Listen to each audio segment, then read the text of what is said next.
Hello everyone, this is me, Greta Amores in USA. So for today's video guys, mag-unbox tayo ng aking new AirPod. So yan na po yung ang aking new AirPod. So yan po yung na bago sa AirPods ngayon kasi kumuha ako ng bago kasi nawala ko yon or na-misplace ko yung una kong AirPod. So ayan na siya guys, mag-unbox lang tayo.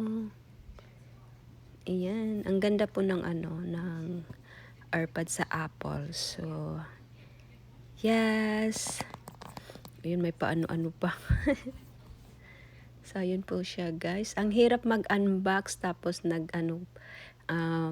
while you're doing your recording also at same time. So, ang hirap. So, ayun na siya. Ayun, inaalog-alog ko. Ay, hindi pa. Sige, alog pa more. So, ayun, nabukas na din. So, yun yung yun yung information how to ang tawag doon sa settings. So ayun siya yung bagong AirPods, ayan.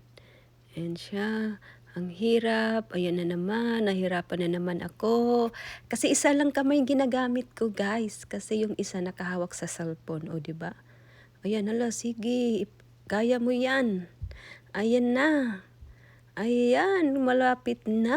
Ayan na.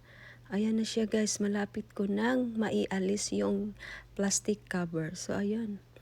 Ay, mali pala. Oh, ayan na, lumabas na. Ayan. Yan na. Lumabas na yung AirPods. Ayun. Nasiparate ko na din siya sa plastic cover niya. So ayan na siya guys. Ang ganda ng niya. Yung bagong look ng new AirPods. So, ang kaibahan is yung dati medyo siya mataas yung ng AirPods. So yung bago maliit siya tapos kasyang-kasya lang talaga siya sa sa tenga mo yung hindi siya like all the way sa ears mo outside yung paglalagyan ng earrings hindi siya masyadong mataas doon. So ayan siya, chine-check ko ulit yung loob. So ganyan yung niya. Yung lock ng new AirPods. Ayun, tinatry ko na. So ayun, ang ganda. Oh my God. So ayun, nilagay ko na, 'di ba? Ang ganda niya, ang cute lang din.